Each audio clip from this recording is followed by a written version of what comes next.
Good evening, everyone, and welcome to Spaceflight Now's live coverage of the latest mission from Cape Canaveral Space Force Station. I'm Will Robinson Smith, reporter with Spaceflight Now. Good to have you with us here on this Monday evening. We're broadcasting, as we always do, from the Spaceflight Now News Bureau here at NASA's Kennedy Space Center. Hope you all had a wonderful and restful weekend. It's good to be with you to start off another work or school week here.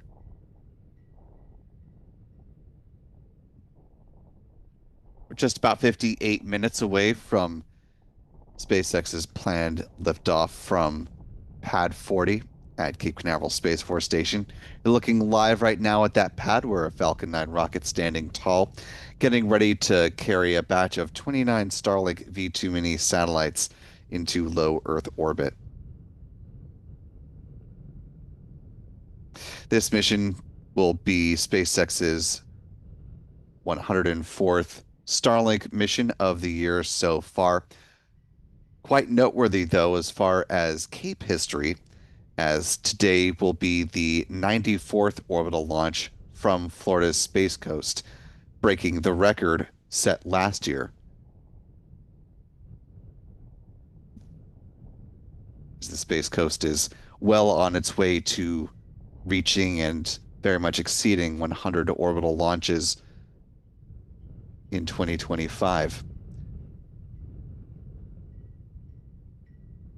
Of course, that record would have been set by the launch of Blue Origin's New Glenn rocket, but unfortunately, poor weather kept that vehicle on the ground. And for those of you who have not checked out our account on X, Blue is now targeting a launch in the afternoon of Wednesday, November 12th, weather permitting. As things currently stand right now, with 2 days between us and that planned liftoff. Right now, the liftoff weather is looking quite good, greater than 95% chance for favorable weather for Blue on Wednesday. However, the offshore landing weather, where the Jacqueline barge is stationed in preparation for a landing attempt of the Glenn Stage 1 booster, known as Never Tell Me the Odds, that's listed as a moderate risk on a scale of low to moderate to high. We'll see how things continue to develop between now and Wednesday, and we'll, of course, keep you informed if the launch date happens to change. As we're getting rolling here, though, want to thank the more than 1,000 of you who are watching along with us live this evening. If you haven't already, you could do us a big favor just by clicking that like button and sharing the stream, allowing some more folks to find their way into this live launch coverage tonight. Our Spaceflight Now editor, Stephen Young, is running the technical operations of the broadcast. And our photographers are, as you can hear, very much out and dealing with some quite blustery conditions. You can follow them at their handles here on X to keep up with all the great work that they capture through the lens. Adam is at A Burn NYC. John is at John Pisani Photo. Michael is at MD Kane Jr. Be sure to follow Spaceflight Now simply at Spaceflight Now. You can also find us on Threads, Blue Sky, and Facebook if you yourself are not on X. We'll also be joined with tracking assistance a little bit later in the program by our friends Chuck and Jen Briggs with C&J Images.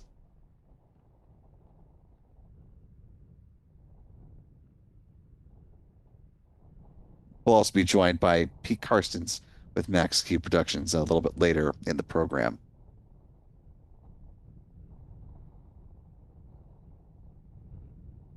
Taking a look at our live chat here, want to thank our moderators helping out this evening. Big thanks to Jeff Hansen, to Mark Otto, and Rick Donner for holding it down in the chat, as well as Aussie Space Girl. Good to see you this evening. You can help the mods make their job a little bit easier just by following the rules of the live chat. Oh, and Astro Joe. Almost switched you there. We ask that you post your message in English so that the mods can respond as appropriate. Also, that you hold off from delving into overt politics or religion, as well as typing in all caps. Emojis are perfectly fine. We just ask that you don't create a huge block of them so that they take up a large percentage of the live chat here. And last but certainly not least, we ask that you treat each other with the kindness and respect that you yourself would like to be treated with, and we'll all get along swimmingly. Also in the chat with us today, one of our channel members, Cumulus Granatus, available to help answer folks' questions in the chat as we roll on through the count. Speaking of channel members, this and every other live launch opportunity is made possible in no small part thanks to our wonderful channel member community here on YouTube. So big thanks to folks like the Rocket Girl, Kenneth Urbanik, I am Lita, William Banks Jr., Sulfur for Lunch, Beverly Alton, and many, many others. Channel membership comes with a number of perks, including discounts at our online shop, which is shop.spaceflightnow.com. Access to member-only videos here on YouTube, access to our members-only Discord server, and of course, the ability to watch all of our live launch liftoff moments from here in Florida in 4K.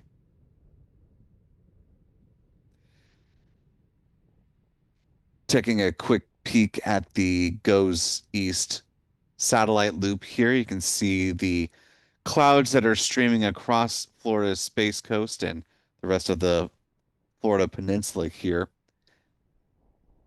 As those of you who have stepped foot outside, you'll have noticed the cold front that has come through and starting to make things quite frigid here around central Florida. Got temperatures ranging from the mid to lower 50s across the Space Coast.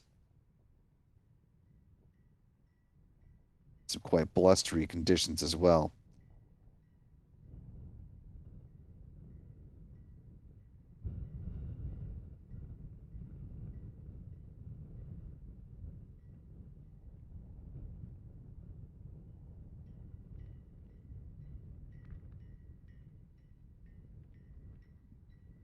Winds in the vicinity of Cape Canaveral, roughly 19 miles per hour, with some gusts up to 32 miles per hour.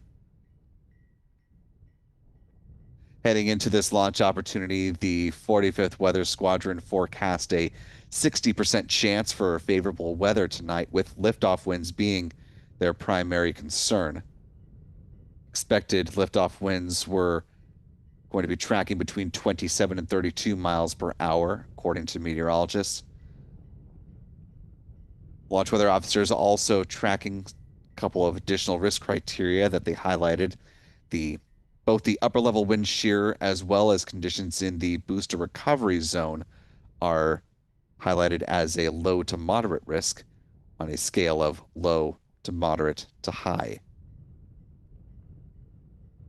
If for whatever reason SpaceX is unable to launch today, they do have a backup opportunity tomorrow that has a much better weather outlook, greater than 95% chance for favorable conditions at the pad on Tuesday.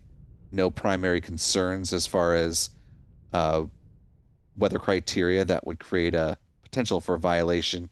The booster recovery weather is the same tomorrow. It's low to moderate risk, but the upper level wind shear drops down to a low risk in that 24-hour backup scenario. So we'll see if the winds tonight prove to be too insurmountable for SpaceX or if they're able to navigate these blustery conditions and launch their Falcon 9 rocket, currently targeting a liftoff just about 49 minutes from now.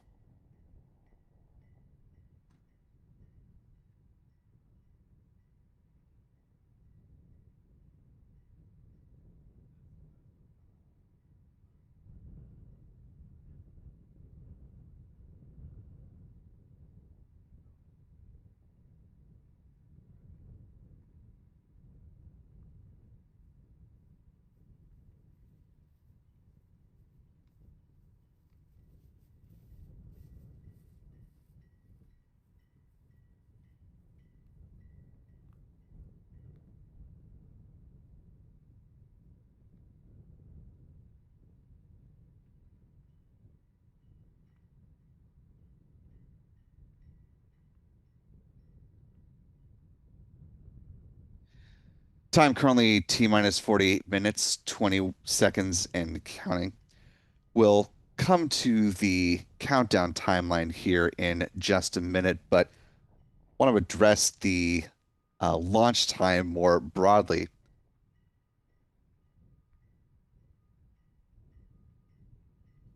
Originally, this launch was set to happen around the 5 o'clock or so time frame, a little bit after 5, before 6 p.m. However, because of the ongoing government shutdown and the emergency restrictions put in place by the Federal Aviation Administration, or the FAA here in the US, commercial launches, with few exceptions, are limited to the hours of 10 p.m. to 6 a.m. locally. So that forced SpaceX to shift the launch parameters for this mission to begin at no earlier than 10:01 p.m. tonight. Of course, SpaceX currently targeting a liftoff at 10:21 p.m. Eastern, 0321 UTC for our friends around the world. Bit of an update to provide to you on the shutdown front on Capitol Hill. This just breaking within the last several minutes. Apparently, the Senate has passed a bill to reopen the government, with some changes agreed to by a group of Senate Democrats with a group of Republicans. That was a 60-40 vote, apparently. That will now go back to the House with the changes made in the Senate. And the House members have been called back to Capitol Hill by Speaker of the House Mike Johnson, a Republican from Louisiana. So we will have to wait and see how things progress in the House, but potentially by the end of this week, if not slightly sooner, the government shutdown may end and would allow the FAA to remove the emergency order that is currently curtailing the launch windows for commercial providers right now.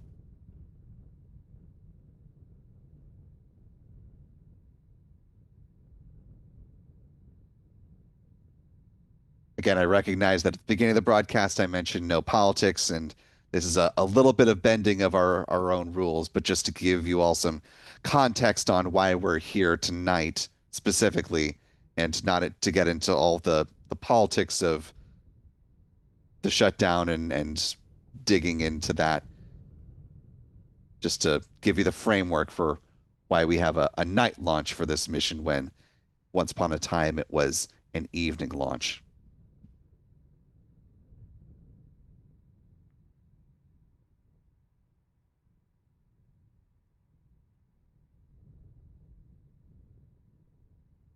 With all of that out of the way, let's bring things back specifically to the mission at hand and talk about the countdown timeline, the milestones still ahead for SpaceX as they prepare to start tanking their Falcon 9 rocket there at Pad 40.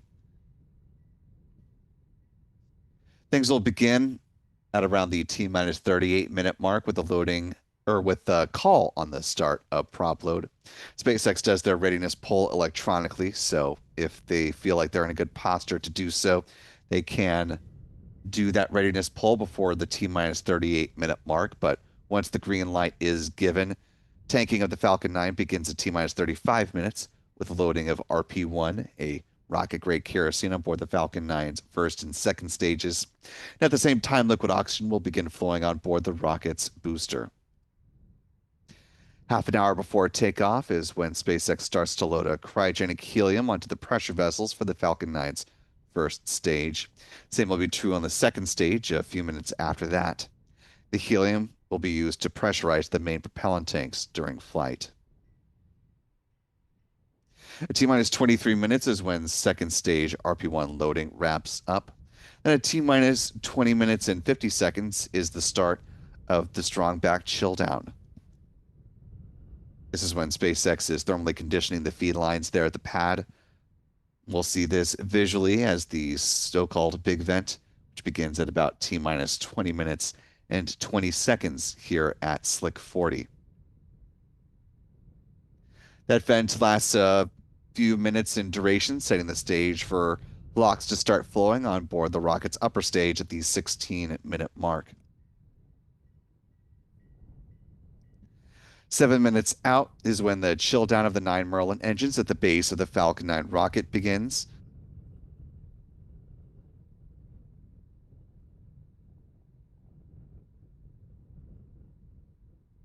SpaceX flows a small amount of liquid oxygen through the plumbing and turbopumps, helping to protect those engines from the risk of thermal shock and damage during startup.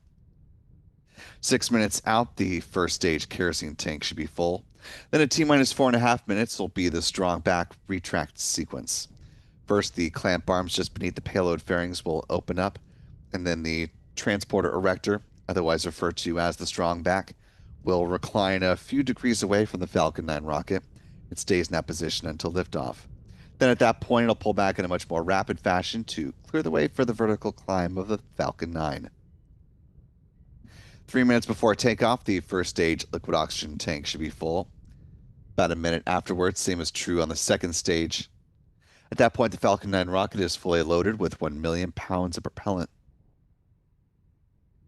In the final 60 seconds, as we hear the call that the Falcon 9 is in startup, control of the countdown is handed over from the ground sequencer to the Falcon 9's onboard flight computers, and the propellant tanks are brought up to flight pressure.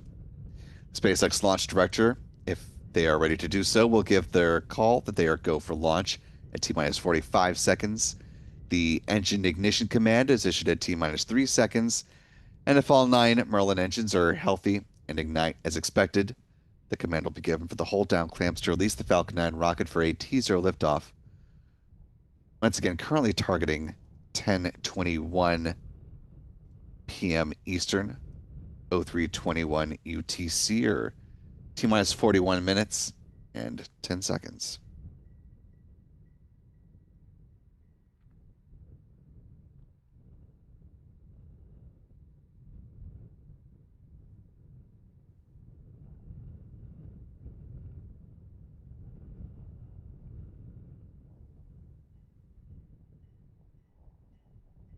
Taking a look at our live chat here, want to thank channel member Chuck Close for very generous $25 super chat. Thank you, Chuck. Appreciate your support this evening. Good to see you, sir. Also, thanks to K2 Hat for a $2 super chat, who's hoping, as we all are, that windy as it is, that it is not too windy tonight. Gives greetings from Miko.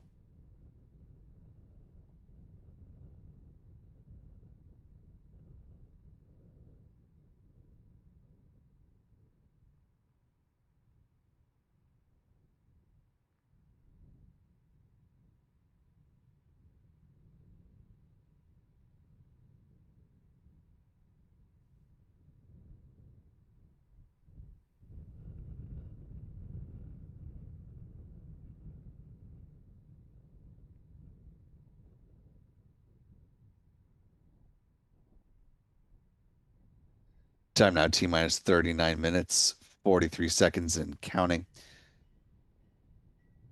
Our photographers, John and Adam, have done their best to secure the cameras out in the field, but given the breeziness of things tonight, especially for the tracker that's really punched in on the rocket, you'll notice some amount of wind shake that unfortunately just really can't be helped.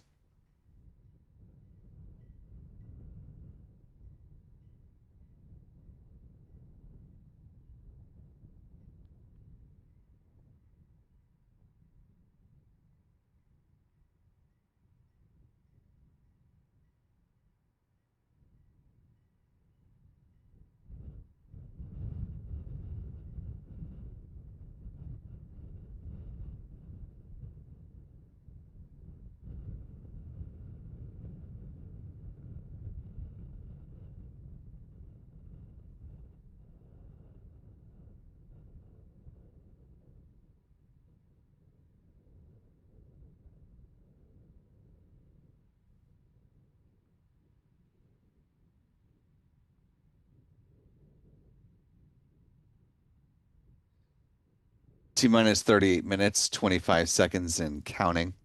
The launch of tonight's mission will feature the Falcon 9 first stage booster with the tail number B1096 in the SpaceX fleet. Certainly one of the newer entrants into the Falcon family. It's got just two missions to its name so far, the first being when SpaceX flew its first batch of Amazon's Project Kuiper satellites back in June or July. Second was the IMAP mission, rideshare coordinated by NASA with the Carruthers Geocorona Observatory and the space weather follow-on Lagrange 1 or SWIFO L1 spacecraft from NOAA. All those spacecraft still making their way out to L1, about 1 million miles away, will enter service in early 2026 to, broadly speaking, monitor the impacts of space weather. Of course, tonight's launch coming up here in just about 37 minutes is the Starlink 6-87 mission. Just look at those booster turnaround times. A shorter flip around for SpaceX on this one as compared to its first missions.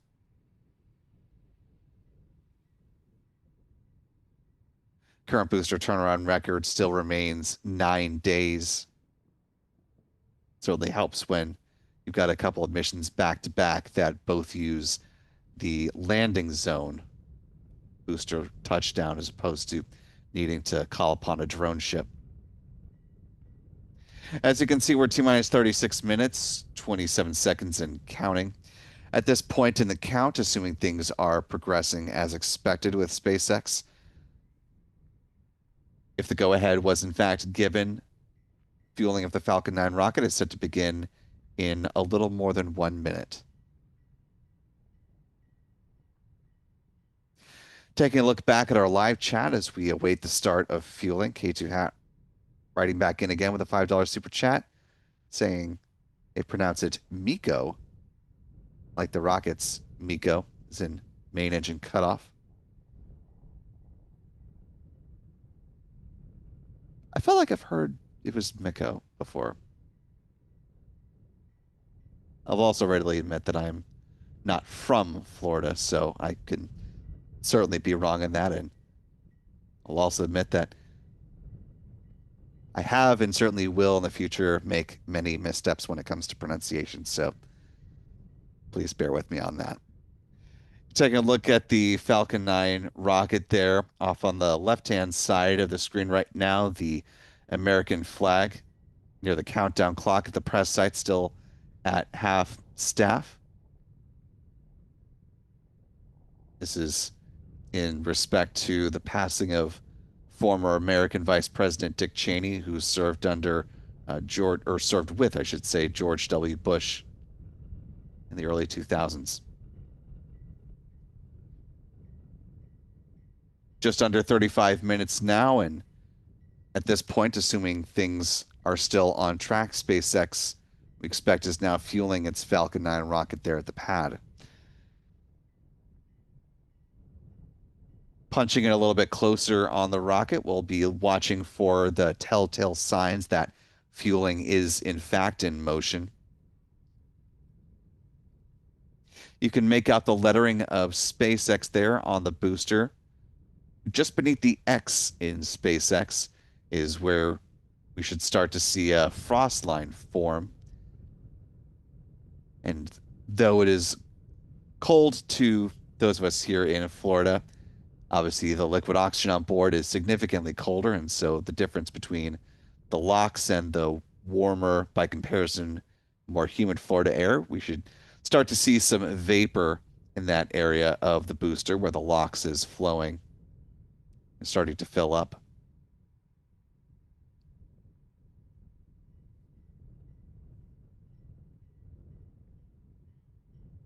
Keeping our eyes on the booster here. I want to thank channel member and moderator Jeff Hansen for a $10 super chat. Thank you, Jeff. Jeff says, go Cape, go SpaceX, go Falcon 9, go Starlink, Godspeed 1096. And another channel member, William Banks Jr., with a $10 super chat as well, saying, "Thank you, Spaceflight Now, and everyone in chat." Thank you from one William to another. Appreciate the support tonight.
Time now, T minus 30 minutes, 51 seconds and counting. It's been quite difficult to tell with all of the wind shake and a little bit of heat distortion between us and the camera, but it does appear as though SpaceX is fueling its Falcon 9 rocket there at the pad, which would mean that they are targeting the current T0 of 10:21 p.m. Eastern, 0321 UTC for our friends joining around the world.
Time now, T minus 28 minutes, 36 seconds and counting.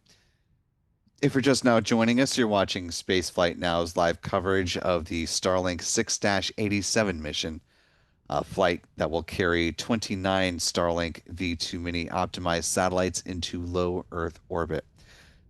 Set to depart from Pad 40, Cape Canaveral Space Force Station at 10:21 p.m. Eastern, 0321 UTC.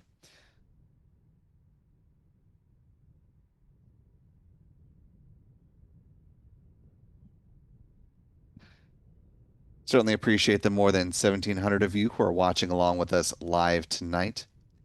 If you haven't already, you could do us a big favor just by clicking that like button and sharing the stream to allow some more folks to find their way to us before liftoff in about, just shy of 28 minutes from now.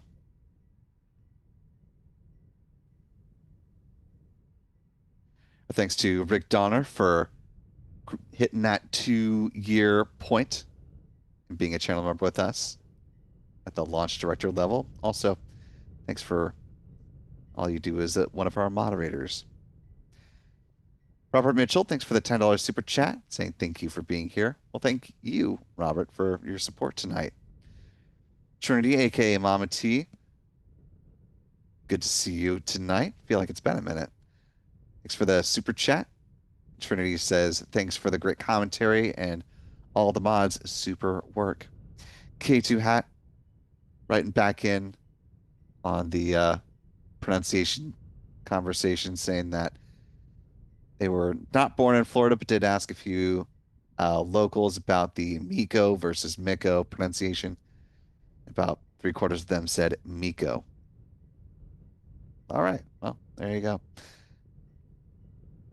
Also, thanks to Kenneth Urbanek, been a member with us now for 7 months at the pad leader level, saying go SpaceX, go Falcon 9, go Starlink. Streak 9, been a member with us for a solid month. Always good to see those month markers. Says thanks for the video feed, guys. Yes, big kudos to Adam and John for fighting the winds tonight. It's quite a blustery night. Also, big thanks to our friends Chuck and Jen Briggs with C&J Images and to Pete Karstens with Maxscape Productions for also fighting the gusts. And thanks to Lewis Reed for the $2 super chat.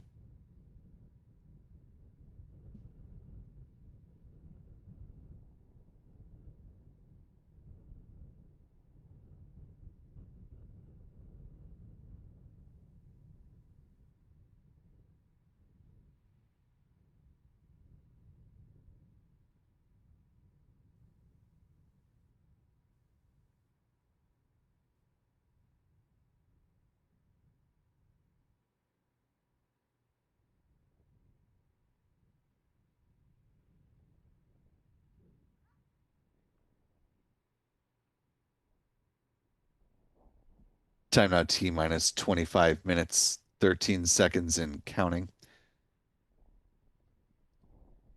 SpaceX has long since stopped showing the deployment of its Starlink satellites live during its broadcast, but just to give you a visual indication of what that will look like, here's some video from a previous Starlink deployment earlier this year.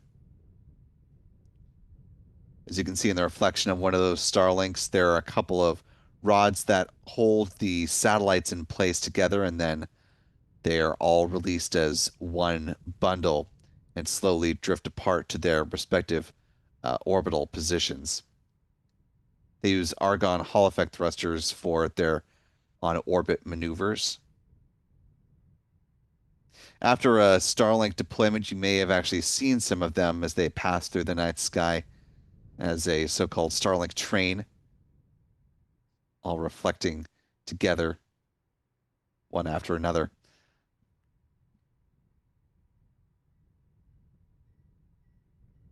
Here's another vantage point looking back from one of the onboard cameras for the Falcon 9's upper stage, looking back at the batch of Starlink satellites as they slowly drift away from the rocket body there. Following the deployment of the Starlink satellites, there will be one final deorbit burn of the rocket's upper stage engine, that Merlin vacuum engine you see there on your screen. That forces it back into the atmosphere where it's designed to burn up and help eliminate the risk of creating unnecessary space debris for this mission.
Time now T minus 21 minutes, 46 seconds and counting.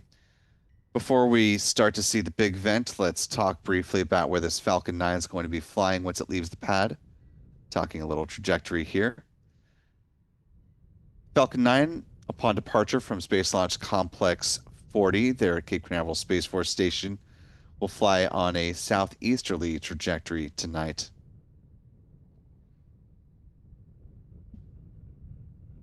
Less than 3 minutes into the mission, the booster will separate from the upper stage and target a touchdown on the drone ship called Just Read the Instructions. That booster landing is expected a little less than 8.5 minutes after liftoff. SpaceX interested, of course, in recovering not only the booster, but the payload fairings as well. These will splash down in the waters of the Atlantic Ocean, a little bit further downrange from where the booster lands on the drone ship. They'll be brought aboard one of SpaceX's recovery vessels, then brought through Port Canaveral, where they will be turned around, prepared for future flights over at SpaceX's Hangar X site.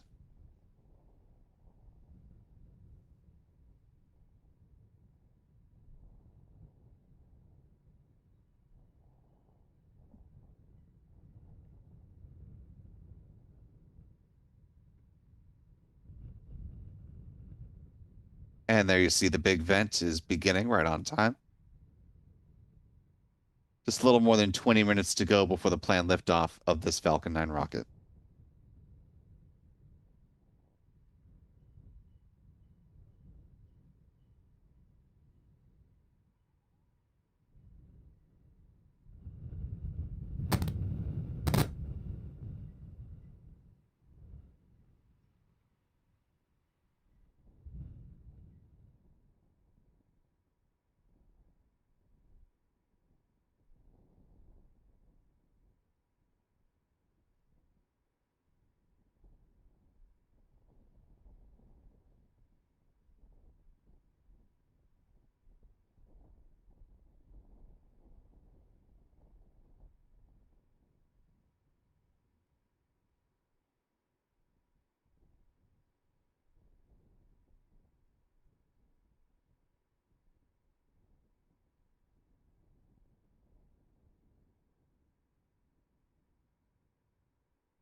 Time now T minus 17 minutes, 8 seconds and counting.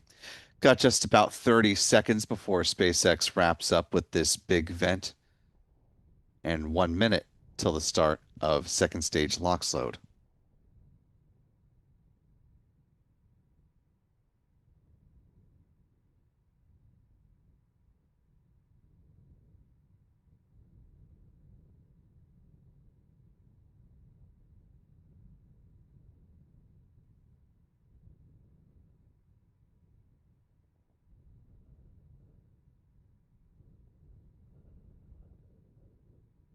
Taking a look at our live chat here. Thanks to Sulfur for Lunch for being a member with us at the mission specialist level for now 15 months. Sulfur says, always a pleasure to be here. Keep up the excellent work. Thank you for the kind words, Sulfur. Also, thanks to another channel member, David Humphreys, for gifting 5 Spaceflight Now memberships. Really appreciate that generosity, David. And to our 5 newest members, welcome aboard. We're glad to have you with us. If you haven't already, be sure to thank David in the live chat. We hope you decide to stick around with membership past the month you were just gifted. Speaking of moving past things, we are just past the 16-minute mark. LOX is now flowing on board the Falcon 9's upper stage. One last thank you for now. Thanks to Virtual Silver for a $2 super chat. Thanks for your support tonight.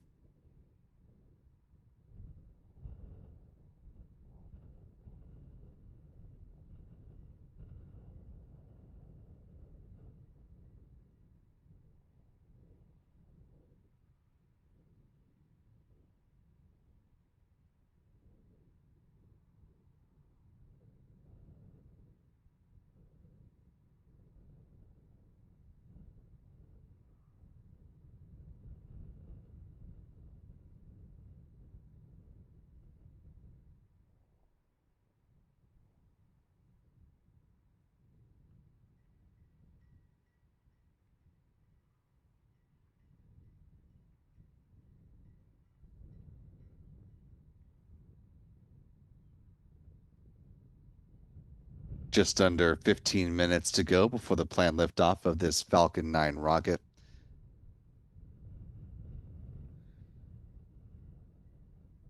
Earlier tonight, in an update as part of their third quarter investors call,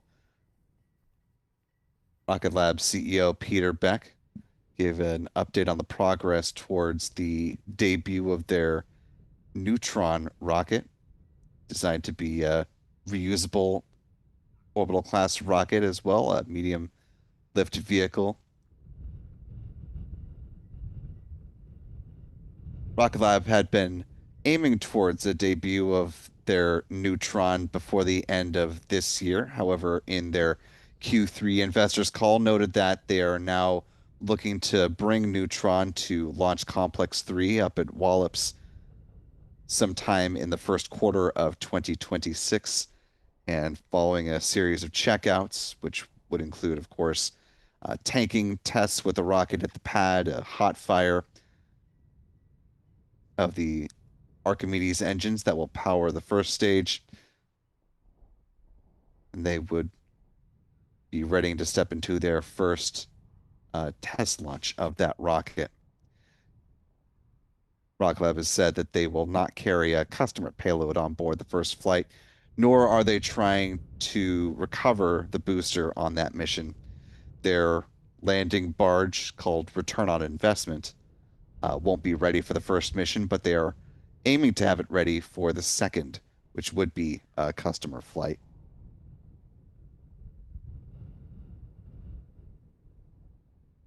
Rocket Lab's CFO, or Chief Financial Officer Adam Spice, noted that they do have 2 customer missions booked for Neutron at the moment, but as of now, they are not disclosing who those customers are. Certainly look forward to the debut of Neutron now in 2026. 2026 also set to be the debut launch of Stoke Space's Nova rocket from not too far away from here over at Launch Complex 14 at Cape Canaveral Space Force Station.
Time now, T minus 8 minutes, 53 seconds and counting.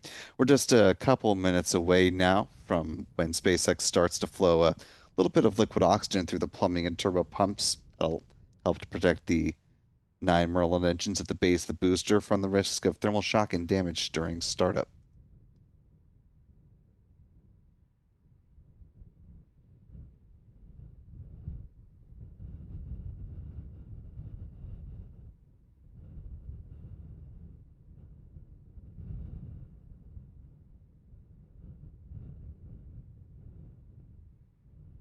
As we await that milestone, want to welcome in new channel member Dave, joining us with membership at the pad leader level. Welcome aboard, Dave. We're glad to have you with us. Also, thanks to pre-existing channel member Bill in Lauderdale with a $5 super chat, saying, I don't want to be left out of the tipping game to the mods. Thank you for all you do. And yes, I may be biased in saying so, but I would argue that we've got the best mods in the game.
Time now, T minus 5 minutes, 44 seconds and counting.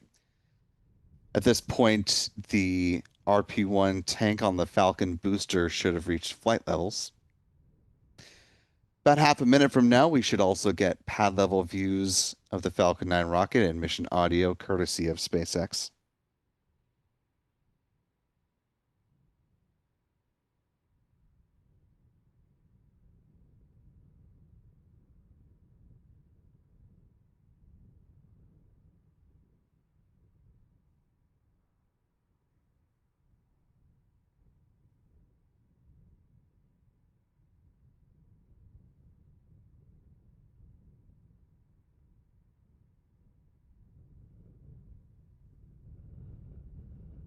Falcon 9 tanks are pressurizing for strong back retract.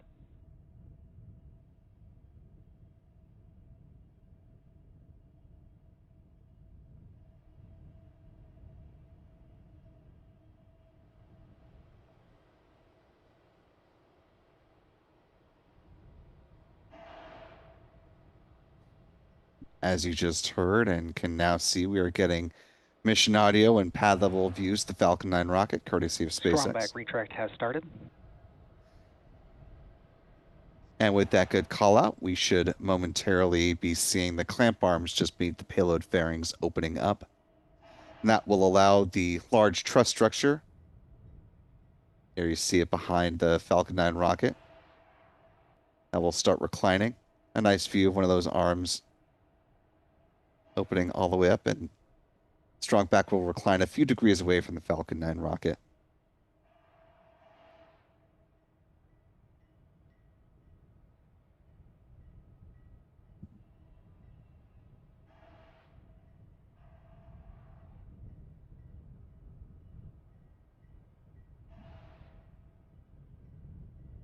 Strong back now in motion. Taking a peek at the live chat, want to thank Hokey Redneck for a very generous $50 super chat. Really appreciate that support tonight. Thank you so much. Hokey says half to the mods, half to the creator. Yes, good to see the mods getting plenty of love and appreciation tonight. Also want to welcome in new channel member Deborah Rhea as we approach the 3-minute mark in the countdown when the first stage liquid oxygen tank should reach flight levels.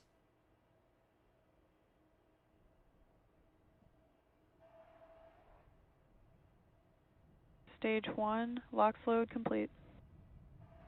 Good call there. We should hear a similar call regarding the second stage LOX tank momentarily. By momentarily, I mean right about at T-minus 2 minutes.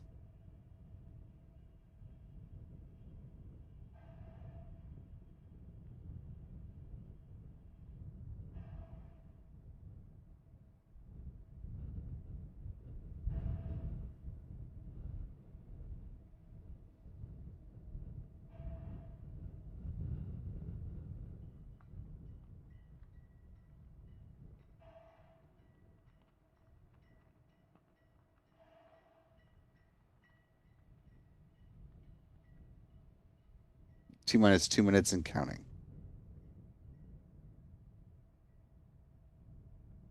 Stage 2, LOX load complete. With that call, the Falcon 9 rocket is fully loaded with 1 million pounds of propellant.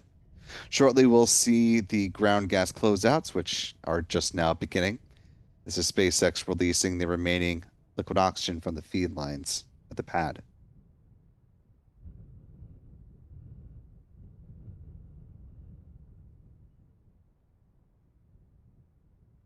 Gas launch closeouts.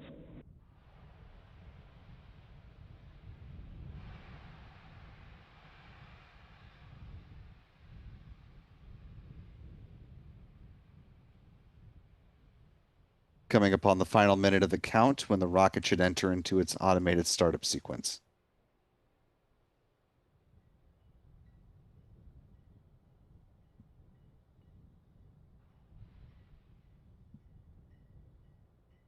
Falcon 9 is in startup.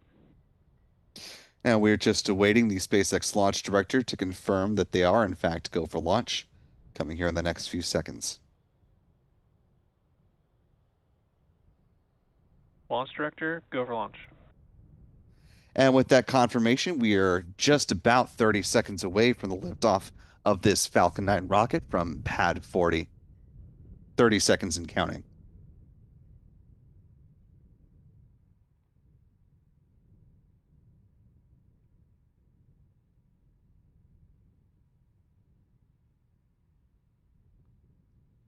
Fifteen seconds. 10, 9, 8, 7, 6, 5, 4, 3, 2, 1. Engine ignition and liftoff. Liftoff of the Falcon 9 rocket on the Starlink 6-87 mission. Falcon 9 has cleared the tower.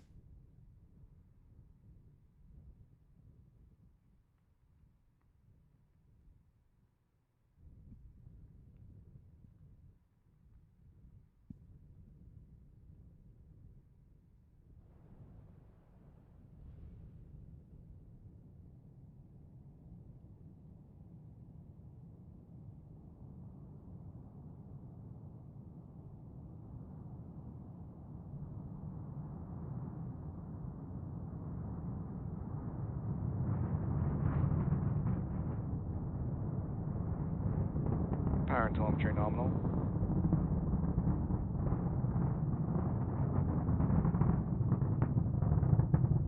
Now approaching 1 minute into the flight. Vehicle supersonic. Falcon 9 traveling faster than the speed of sound and approaching max Q, the point of greatest aerodynamic pressure on the rocket.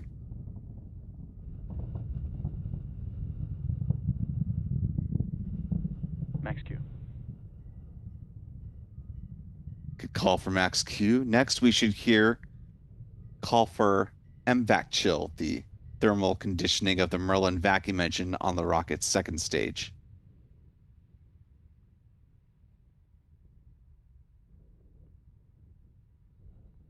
MVac chill. And a good call there. We're coming up to a few events in fairly rapid succession. Beautiful launch of the Falcon 9 rocket so far this evening. Coming up next will be first stage main engine cutoff for MECO at about T plus 2 minutes and 25 seconds. That'll be followed by stage separation a few seconds after that, and then the ignition of that Merlin vacuum engine. The payload fairings will jettison around the 3-minute mark into the flight. About 10 seconds to MECO.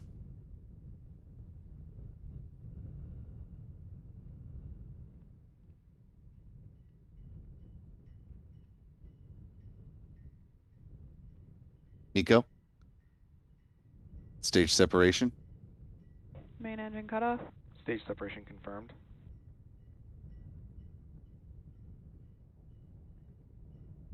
MVac startup.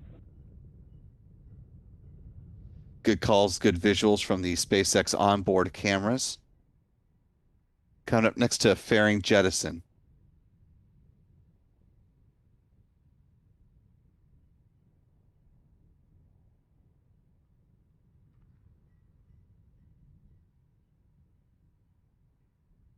And there go the payload fairings. Fairing separation confirmed.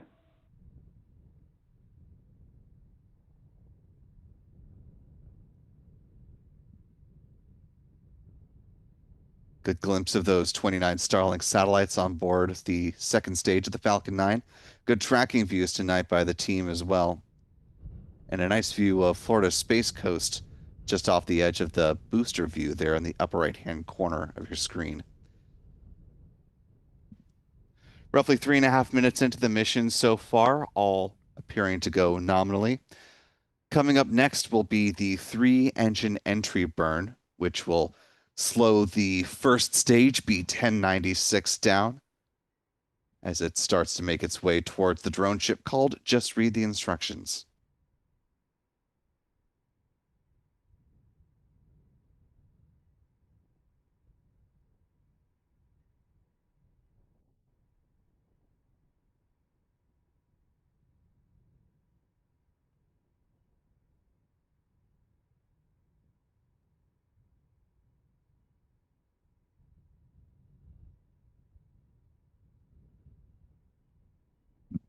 Looks like the booster may have reached its apogee tonight at about 113 kilometers in altitude.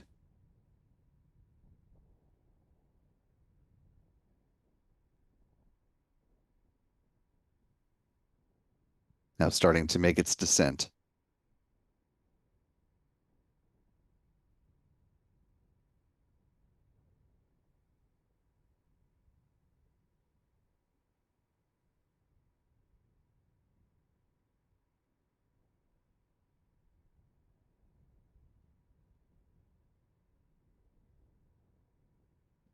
Five minutes into the flight, we've got about a minute left before the start of the entry burn.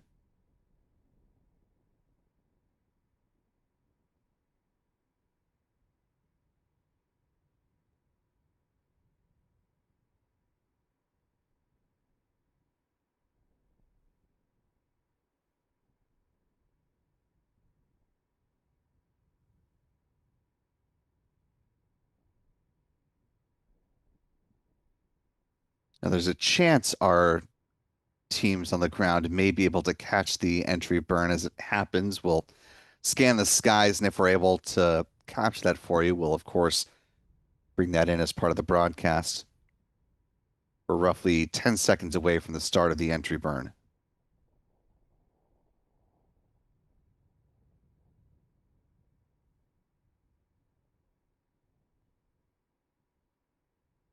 Entry burn startup should be right about now.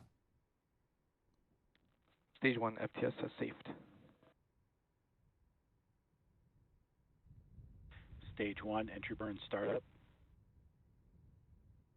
And it looks like both Adam and Pete have got it. Well done, gentlemen. Entry burn wrapping up here in the next couple seconds.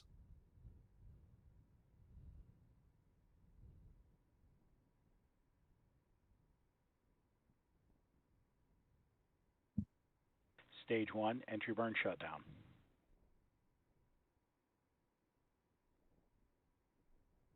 Stage 2 FTS has safed.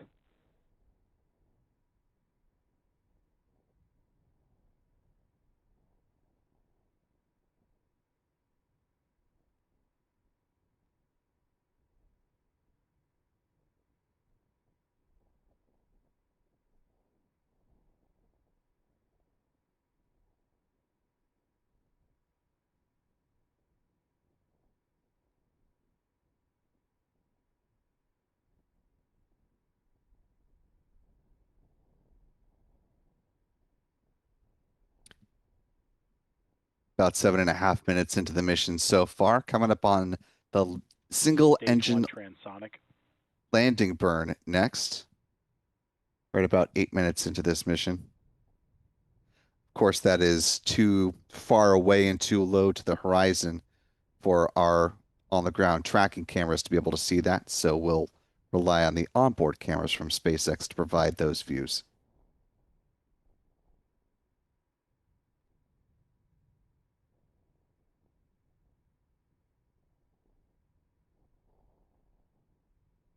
Stage 1 landing burn. Stage 2 terminal guidance.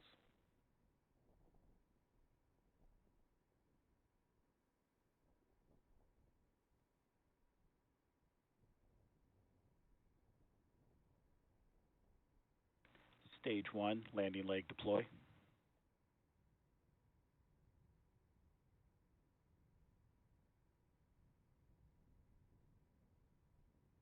Stage 1 landing confirmed. And for a third time, a good touchdown by B-1096.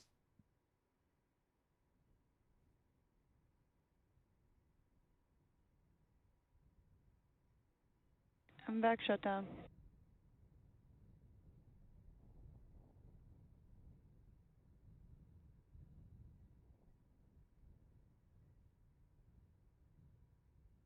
Nominal orbit insertion.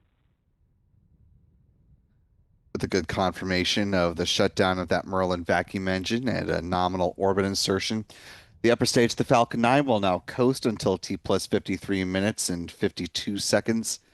There will be a brief 1 second burn on that upper stage engine to help circularize its orbit. And then the Starlink satellites are set to deploy at T plus 1 hour, 4 minutes, and 59 seconds post liftoff.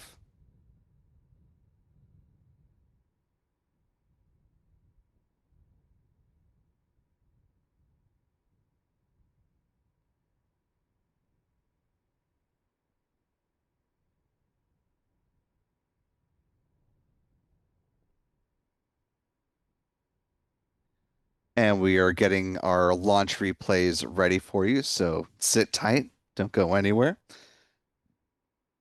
In the meantime, though, let's go ahead and talk about our mission stats as they currently stand, with a good liftoff and landing of that first stage booster we just saw. That wraps up flight number 3 for that particular first stage booster, the tail number B-1096 in the SpaceX fleet. This was the company's 561st Falcon 9 launch to date, the 144th of the year so far. This was SpaceX's 496th Falcon booster reflight, with a launch of a booster that has flown at least once, getting real close to 500 reflights. This was SpaceX's 170th orbital launch within the last 365 days, the 291st orbital launch from Pad 40, and the 346th overall orbital launch from this site. Here's a look at the bar chart of where things currently stand. Moving on to some recovery stats now. That was the 141st good landing on the drone ship called Just Read the Instructions. That marked SpaceX's 435th drone ship landing and the 532nd booster landing for the company. Finally, with some industry stats, this is the big one that I mentioned at the beginning of the broadcast. This was the 94th orbital launch from the Sunshine State, beating out the previous record of 93 orbital launches from all of the providers between both Cape Canaveral Space Force Station and NASA's Kennedy Space Center. 2023, the total from Florida was 72 launches, so continuing to make good strides from here on Florida's Space Coast. This was the 151st orbital launch from U.S. soil this year, the 165th from a U.S. rocket company, and the 261st orbital launch attempt around the globe. We are now up to 6 orbital launch failures after there was a mishap with the 4th stage in a launch from China earlier today. Here is where the pie chart now currently stands.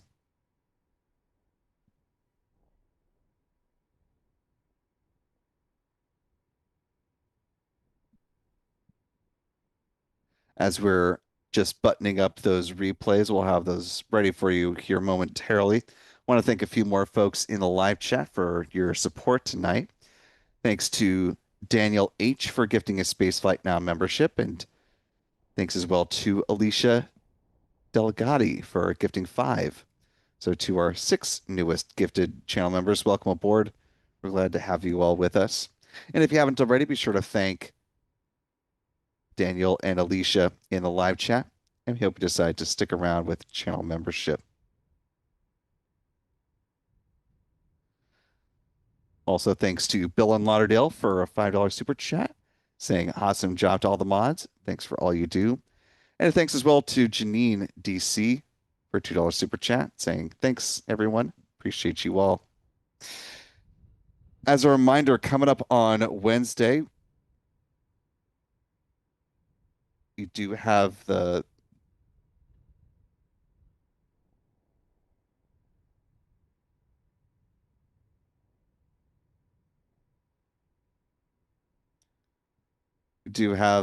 launch of Blue Origin's New Glenn rocket, the NG-2 mission, which will carry the 2 Escapade satellites from NASA, as well as a communications demonstration from Viasat. The rocket will send the 2 Escapade twins into a loiter orbit about 1 million miles away in what's described as a kidney bean-shaped loiter orbit around Lagrange point 2. They will hang out there for just about 1 year before they make a flyby of Earth and head out towards the red planet. Speaking of heading out before y'all hit the digital road, let's go ahead and take a look at our launch replays from this mission, starting with the fixed press site view from Adam Bernstein.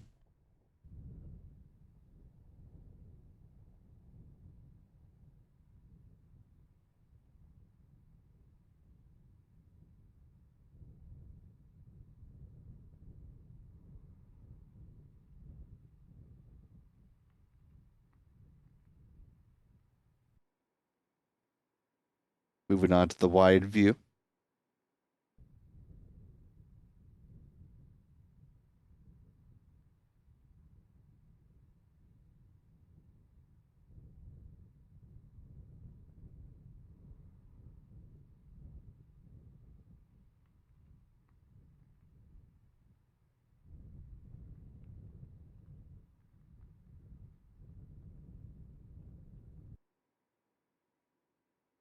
Moving on to the turn basin view.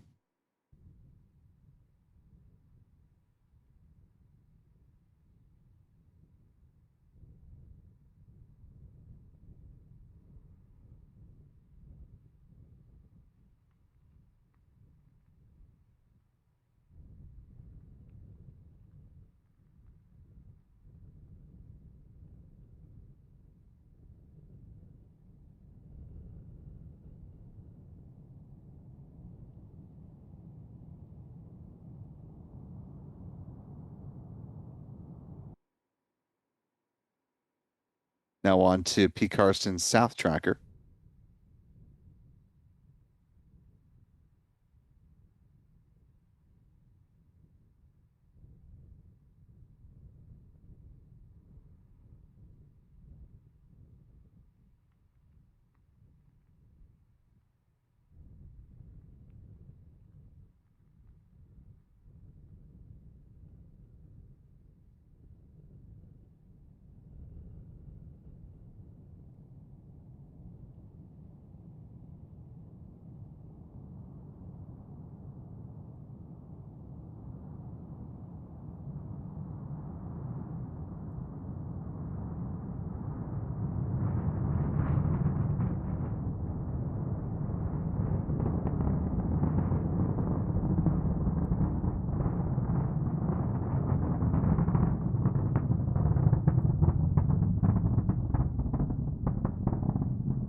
Moving on to the South Tracker, the wide version.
Moving on to the Merritt Island tracker from Chuck and Jen.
And finally wrapping up with Adam's tracker here at the press site.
And that will go ahead and do it for us for our coverage of the Starlink 6-87 mission.